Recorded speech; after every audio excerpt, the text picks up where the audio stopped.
നമസ്കാരം. Raf talks ഫുട്ബോളിലേക്ക് ഏവർക്കും സ്വാഗതം. ഈ സീസണിൽ മോശം പ്രകടനം നടത്തിയ രണ്ട് പ്രീമിയർ ലീഗ് ക്ലബ്ബുകളാണ് മാഞ്ചസ്റ്റർ യുണൈറ്റഡും ചെൽസിയും. നമുക്കറിയാം, രണ്ട് ടീമുകൾക്കും അടുത്ത യുവേഫ ചാമ്പ്യൻസ് ലീഗിന് യോഗ്യത നേടാൻ കഴിഞ്ഞിട്ടില്ല എന്നുള്ളതാണ്. പക്ഷേ ചെൽസി അവസാനമായി കളിച്ച കുറച്ചു മത്സരങ്ങളിൽ വിജയിച്ചിരുന്നു. എന്നാൽ പരിശീലകനായ പൊച്ചട്ടിനോയുടെ പരിശീലക സ്ഥാനം നിലനിർത്താൻ അത് മതിയാകുമായിരുന്നില്ല. അദ്ദേഹത്തിന് ചെൽസിയിൽ നിന്നും ഇപ്പോൾ പടിയിറങ്ങേണ്ടി വന്നിട്ടുണ്ട്.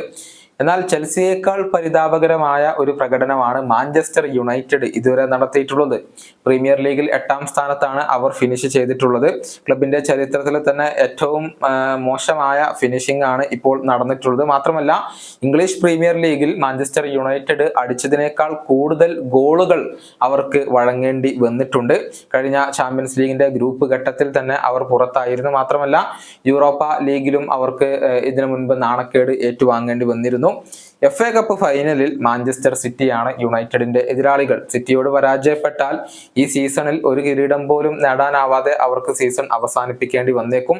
മാത്രമല്ല, യൂറോപ്യൻ കോമ്പറ്റീഷനുകളിൽ യോഗ്യത നേടാനുള്ള അവസാന അവസരവും അതോടുകൂടി ഇല്ലാതാവുകയും ചെയ്യും എന്നുള്ളതാണ്. അതുകൊണ്ട് തന്നെ യുണൈറ്റഡിന് ആകെയുള്ള ഒരു പ്രതീക്ഷ ഇപ്പോൾ FA കപ്പ് മാത്രമാണ്.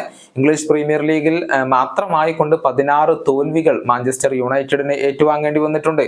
ഇത്രയും പരിതാപകരമായ ഒരു പ്രകടനം നടത്തിയിട്ടും അവരുടെ പരിശീലകനായ എറിക് ടെൻ ഹാഗിന് ലഭിക്കുന്ന ഒരു പ്രിവിലേജ് അത് വളരെ വലുതാണ് എന്നാണ് ആരാധകർ ആരോപിക്കുന്നത്. അദ്ദേഹത്തെ ഇപ്പോൾ തന്നെ പുറത്താക്കണം എന്നുള്ള ഒരു ആവശ്യം ചില ആരാധകർ ഉന്നയിച്ചിട്ടുണ്ട്. ഏതായാലും മാഞ്ചസ്റ്റർ സിറ്റിക്കെതിരെയുള്ള FA കപ്പ് ഫൈനലിന് ശേഷം യുണൈറ്റഡിന്റെ മാനേജ്മെന്റ് ഇക്കാര്യത്തിൽ ഒരു ഫൈനൽ ഡിസിഷൻ എടുക്കും എന്നാണ് ഇപ്പോൾ ആരാധകർ പ്രതീക്ഷിക്കുന്നത്. ഈ വീഡിയോയുടെ അവസാനിപ്പിക്കുന്നു. മറ്റൊരു വീണ്ടും കാണാം.